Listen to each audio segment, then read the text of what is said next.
ఎవరండి? Good morning సత్యం గారు, మేము సిటీ బ్యాంక్ నుంచి మాట్లాడుతున్నాం. చెప్పండమ్మా. Sir first I want to congratulate you sir. Sir మీ క్రెడిట్ కార్డ్ లిమిట్ అప్గ్రేడ్ అయింది sir, with a limit of 5 lakhs sir. అవునా అమ్మా, thank you so much. Sir ఇప్పుడు ఈ ప్రాసెస్ ని కంటిన్యూ చేయాలంటే కొన్ని స్టెప్స్ ఉంటాయి సార్. మీరు ఓకే అంటే కంటిన్యూ చేద్దాం సార్.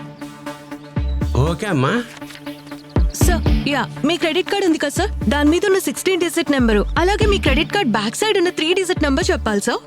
ఓకే చెప్తా అమ్మా, నోట్ చేసుకో. నోట్ చేసుకో. చెప్పండి sir, tell me. 1 sir 1 0 sir 0 0. Sir మీరేదో రాంగ్ నెంబర్ చెప్తున్నట్టున్నారు సార్, ఒకసారి చెక్ చేసుకోండి. లేదమ్మా, నేను చెప్పింది కరెక్ట్ నెంబరే. ఆ నెంబర్కు నువ్వు ఫోన్ చేసావనుకో నీకు కరెక్ట్ సమాధానం వస్తుంది. సార్ అది కాదు సార్, యాక్చువల్లీ ఇలాంటి ఆఫర్ మళ్ళీ మీకు రాదు సార్. బ్యాంక్ త్రూ మీకు ఇంత ఆఫర్ వస్తుందంటే 5 lakhs, it's not a joke sir. నాకు ఇలాంటి ఆఫర్లు వద్దమ్మా.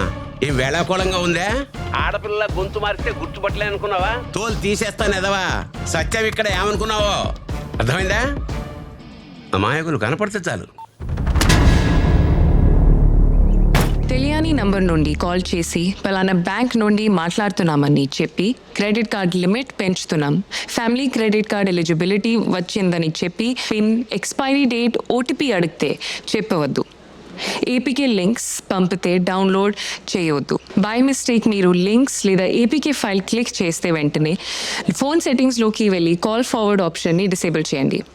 మొబైల్ని ఫ్లైట్ మోడ్లో పెట్టి ఇంటర్నెట్ కనెక్షన్ని డిస్కనెక్ట్ చేయండి. కంప్లైంట్ కోసం హెల్ప్ లైన్ నంబర్ 1930కి కాల్ చేయండి, లేక www.cybercrime.gov.in రిపోర్ట్ చేయండి. మీ దగ్గరలో ఉన్న పోలీస్ స్టేషన్లో లేక సైబర్ క్రైమ్ పోలీస్ స్టేషన్లో కంప్లైంట్ చేయండి మరియు మీ బ్యాంక్కి సమాచారం ఇవ్వండి.